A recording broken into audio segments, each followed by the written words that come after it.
Avokat, pse nuk po i arreston Spaku këta që... Spaku është, më ke thënë disa herë të pyetje. Ora Spaku është i tyre, është i Edi Ramës, mos shpresoni më te Spaku. Deri dje ishte i Amerikan, avokat? Jo, vlla, po amerikanët, ngritën amerikanët e paguajnë, do jap llogari ai Dumani, ai Dumdumi. Me gjithë ata që ka rreth rrotullat e oficerëve të sigurimit të shtetit. Pra të jetë i sigurt që edhe ai e di do jap llogari. E di shumë mirë ai që do përgjigjet për atë që ka bërë dhe për atë që s'po zbaton ligjin. Por ka edhe një problem tjetër, të cilin unë si avokat jam i detyruar ta përmend dhe ta kërkoj. Ishtë ngritur akt akuzë dhe denoncim publik Edi Ramës dhe Sali Berishës për krimet që kanë bërë? Jo. Ishtë ngritur akuza Sali Berishës për klubin Partizani, kjo është turpi i botës. Edi Ramës, për çfarë ishtë ngritur akuzë deri tani? Çfarë kallëzimi dhe denoncimi ka shkuar në SPAK për Edi Ramën? S'ka shkuar. Kur shkoj, do arrestohet. Kaq. Megjithatë, kryetari i Partisë Shpresa Demokrate e deklaroi dje në mitingun që ishit dhe ju dhe tha ditën e nesërme që qeveria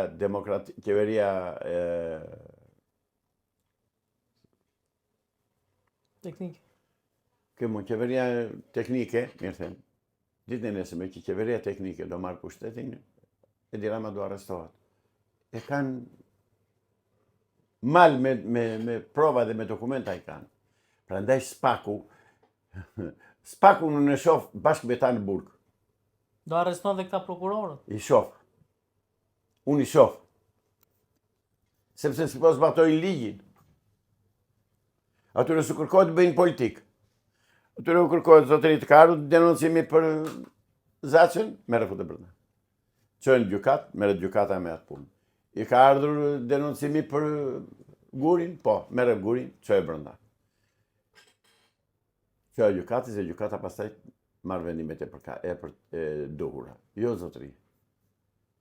Të bëhet, të ngrihet akuza me njëherë Edi Ramës dhe të tërë këtyre për krimi që kanë bërë në ekonominë dhe në politikën shqiptare. Normalisht duhet kënë bërë, dhe si bën hetimit Spaku, i bën Byroja Kombëtare e Hetimit, e cila tani e tutje do quhet Byroja Kombëtare Shqiptare e Hetimit. FBI-ja shqiptare. Avokat, kandidat për Byronë Kombëtare të Hetimit është dhe Gledis Nano. I njohur ndryshe edhe si dora amerikanëve. Jo, ai nuk është dora amerikanëve, ai është dora e Shqipërisë. Po këto propaganda të poshtra e bëjnë këta, të dy palët. Gledis Nano ura kokës që të gjithë kriminelve dhe krimeve, spraq kosa që në pushtet dhe këta prandaj e shkarkuar. Prandaj hoqi Edi Rama. Po Gledis Nano duhet, për mua, është e vetmja kandidaturë, nga që ka tjerët nuk i njoh. Po kandidatura më e përshtatshme për të marrë drejtimin e Byros Kombëtare të Hetimit është Gledis Nano. Është djalë i ndershëm, djalë punëtor, djalë i pastër, pa biografi të ndyrë, pa pazarllëqe dhe allishberishe me komandantët, me drejtorët edhe me ministrat, fare, prandaj edhe e shkarkuan, sepse Edi Rama nuk e komandonte dot Gledis Nano.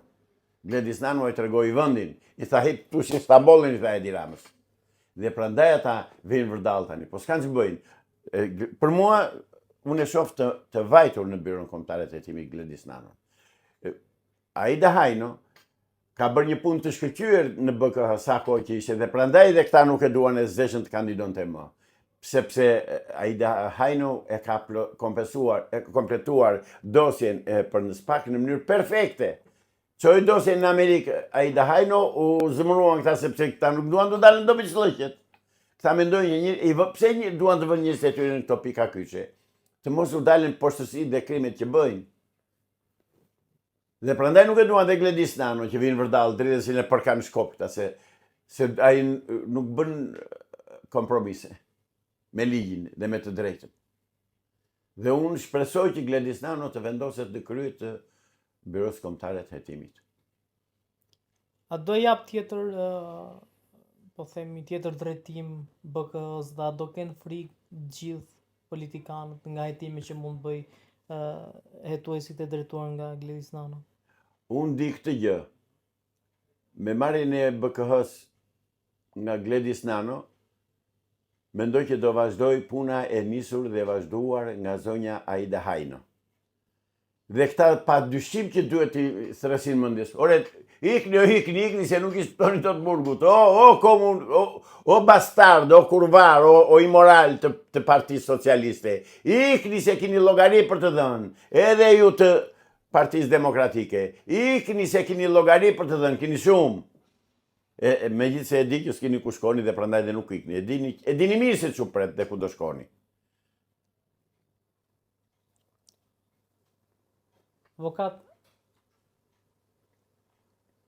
çfarë po ndodh realisht me Kosovën ku janë mbajtur 30 seanca gati për konstituimin e parlamentit? Përgjigjen u dha dje i nderuari profesor doktor Pullum Gandi Pilinci në mitingun e organizuar në Tiranë.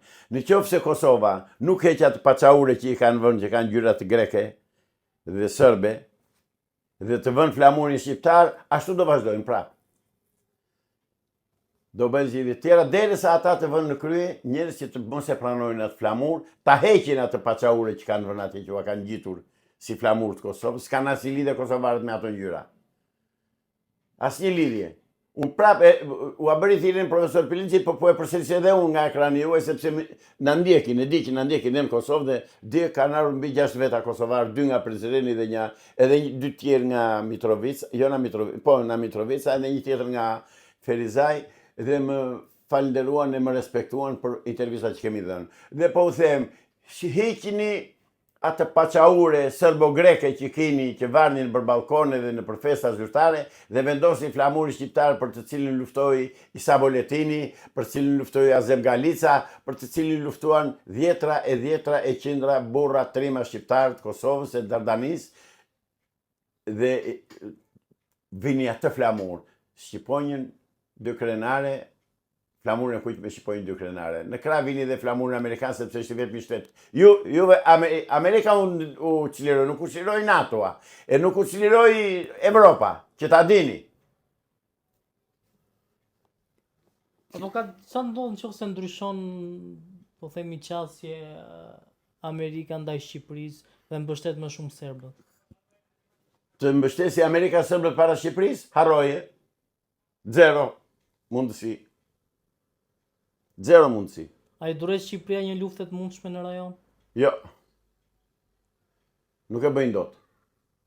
Në momentin që ata do bëjnë një lëvizje të vogël, me njëra avion do të hajnë llokumet në Beograd brenda. Avionët amerikanë. Dhe avionët amerikanë ke në Aviano, ke bazën në Bonstil, e din mirë ata. Ata e din mirë që Kosovën e kanë humbur, po thjesht duan të bëjnë atë që bëri Miloševići, që unë nuk e dorëzoj pa dhe të vritem. Edhe ky atë po bën harakiri.